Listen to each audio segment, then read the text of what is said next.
The Power of Broke: How Empty Pockets, a Tight Budget, and a Hunger for Success Can Become Your Greatest Competitive Advantage. Daymond John. In The Power of Broke, FUBU brand founder Daymond John introduces the stories of widely successful visionaries such as Gigi Butler and Mosiah Bridges, who all have one thing in common: they found a way to make something out of nothing.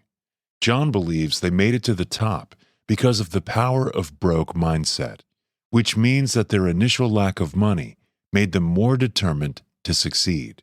So, get ready to learn through their stories how you, too, can practice the power of broke. John's story. John attributes his success to the power of broke mindset he adopted at a young age. He grew up in Hollis, Queens, with his mother, who worked 2 or 3 jobs most of the time to support them. The crowd John hung out with at the time was getting into all kinds of trouble, with guns, drugs, and stolen cars, to name a few. When he started high school, his mother realized she needed to watch her son more to make sure he would not get involved in any serious crimes. So, she quit all of her jobs and took an $80,000 mortgage on their house to have enough money for the bills and food for 3 years until John graduated from high school. One way to look at it, John writes, that $80,000 was like my mother's investment in me. For John, harnessing the power of broke and using it to his advantage meant moving forward and making the most out of whatever resources they had. It meant waking up every morning and saying those 3 little words, rise and grind, John writes. One year, when he had saved enough money after a spring cleanup job, John bought a 15-passenger Ford van and got into a ride-sharing business, similar to what Uber and Lyft are nowadays. He writes, I'd charge $1, which was 15 cents cheaper than the city bus, but I'd stop wherever you wanted along the route. So that was like my big value-added piece of my service. Unfortunately, after a while, he had to give up on this business because of the big fines the Department of Transportation charged share-a-ride vehicles all over the city. Yet, by that point, John had already founded his clothing business, and the van served to help truck his t-shirts and other gear to black expos up and down the East Coast. Sometimes he even sold t-shirts and hats right out of the van. It was like having a hoopty boutique, John remembers. The Power of Broke. John says the power of broke is a mindset. It exists in all of us, whether we have money, opportunities, or advantages. Practicing the power of broke does not necessarily mean you need to be broke yourself. Yet, those who tap into the power of broke are usually those who have almost no money. The hunger and strong determination to succeed at whatever they do, no matter what, puts them into a more advantageous position compared to those who have all the money they need. It's the money in front of you that counts, after all, John says. It's the money you need, not the money you have, that makes all the difference. For this reason, the power of broke is about creativity over certainty, about taking a shot over playing it safe. According to John, every entrepreneur should act like a shark. He uses this metaphor because sharks, similar to those who are broke, are hungry, smart, swift, and used to getting their way. Sharks smell opportunity, such as a drop of blood in the water, from a great distance. John says they also do not spend their energy on small things because they conserve it for more important challenges. For John, the word shark is also an acronym that stands for the key steps anyone who wants to maximize the power of broke needs to follow. 1. Set a goal. Know that you are aiming for and be realistic about it. 2. Homework. Do yours. Before standing out, do analytics. Explore your field. Know your competitors and your audience. 3. Adore what you do. To succeed, you have to love what you do. Love your idea. Live it. Only then you will find a way to make it work. 4. Remember, you are the brand. Your business depends on how you carry yourself, what you present to the world, and the way you react with the audience. It's on you, just you. John emphasizes. 5. Keep swimming. Never stop moving forward. Be like a real shark who dies if it does not keep swimming, who is ready to attack even when it is sleeping. Mo's Bows. Apart from being the FUBU founder, John is also widely known as an investor on the ABC TV reality show Shark Tank, in which he and 4 other investors listen to the pitches and proposals of the entrepreneurial contestants. He says that the best pitch on the show came from an 11-year-old boy called Mosiah Bridges. Mosiah, or Mo, is co-founder of a line of handcrafted bow ties he first made himself, with a little help from his mother and great-grandmother. The whole business started because Mo was simply looking for something stylish to wear. At the age of 9, he was already wearing his church clothes to school. When he wanted to buy new ties, the only ones he could find at the time were expensive, single-colored, and pre-tied, and they were unaffordable and boring from Mo's perspective.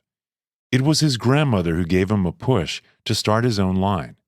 As a professional sewer with a stash of loose materials and fabrics, she started making bow ties out of materials Mo picked out. Soon, Mo learned to sew as well. Every night, he would dedicate some time to work on new ties he would wear to school or sell to his schoolmates, who also wanted to wear these unique pieces. This was how most of Mo's first sales came about, John writes. He moved up the ladder at school until the older kids started making inquiries, all the way up to teenagers in town who wanted to look good. When a producer of the Steve Harvey Show heard about Mo and invited him to the show, the number of orders consequently rose, and Mo and his mom hired 2 local women to help with the sewing. They also developed a website to handle orders from around the country. By the time Mo was 10 years old, his ties were in half-dozen specialty shops in and around Memphis. At the time John was writing the book, Mo's company had made $250,000 in sales in 4 years. Gigi's Cupcakes. Like Mo, Gigi Butler, the founder of Gigi's Cupcakes, knew what she wanted to achieve from an early age. Although Gigi did not get a chance to become a country music superstar, which was her initial dream, she always worked hard to make something of her life. All through high school, Gigi worked cleaning houses during the week and sang in a band on weekends. After she graduated, she sold her cleaning business, paid off all of her bills, and headed to Nashville with $500 in cash to build her music career. However, when she turned 30, Gigi realized she had to give up on becoming a singer. Due to all the hard work she had to do, the dream had lost its initial appeal. Yet, another career breakthrough was just around the corner. While she was cleaning someone's toilet, her brother called her to tell how he had waited for a couple of hours to try the cupcakes from a trendy shop in Manhattan. "I'm eating one of those red velvet cupcakes," he told her, "and they're not as good as yours. You should open a cupcake shop in Nashville." When the call ended, Gigi thought for a while and then decided to give it a try. After all, baking was in her blood, and thanks to her waitressing job at the Red Lobster, she had an education in the food services industry. She did market research and learned that there was an opportunity in a smaller market like Nashville for the bakery she planned to open. The power of broke in her story? John says, Gigi couldn't see any power in her situation. All she could see was broke. The day before opening her first shop, she only had $33 in her account. Still, she had to pay $4,500 for rent, $1,000 for food and supplies, and needed another $1,000 to cover the salaries of the 2 full-time employees. Fortunately, there was a line out the door at Gigi's Cupcakes on opening day. Only 3 months after that, Gigi had paid off all of her debts and saved $26,000. And that was only 8 months after she had received the call from her brother. Lessons to learn. So, what can we learn from these success stories? John says a takeaway point to remember is, broke only breaks you if you let it. But broke can make you too, if you let it. In other words, if the lack of money motivates you to act and be creative, you might achieve incredible things in business, and other areas of your life as well. Apart from the shark points, there are also several principles you need to keep in mind if you want to leverage the power of broke. Broke Power Principle 1. Explore what resources you have available and find a way to take maximum advantage of them. Broke Power Principle 2. In everything you do, strive for authenticity. John says that the more humility and integrity you show, the more you will connect with others who will want to help you on the way to your goal. Broke Power Principle 3. Learn how to optimize your time, energy, actions, opportunity costs, and capital. Time is one of the most precious resources available to you, so do not waste it. Broke Power Principle 4. One of your goals as an entrepreneur should be filling holes in the marketplace. To put it more simply, figure out how to do something better, faster, easier, and more efficiently than anybody else. Broke Power Principle 5. Put your passion into whatever you do. You must believe in yourself, in your product, service, or your business. If you don't, others won't either. Broke Power Principle 6. Take time to understand and appreciate investors, distributors, vendors, buyers, or customers, anyone you meet on your way to success. Whoever it is, John says, show him or her that you get how things are from their perspective.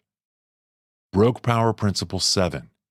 Always support your vision with logic, data, and realistic projections. Wishful thinking often works against you and might affect you in a bad way. Broke Power Principle 8. Be optimistic about future outcomes and believe that your success is within you. Keep your goals in sight and let the thought of them drive every action you take. Final notes.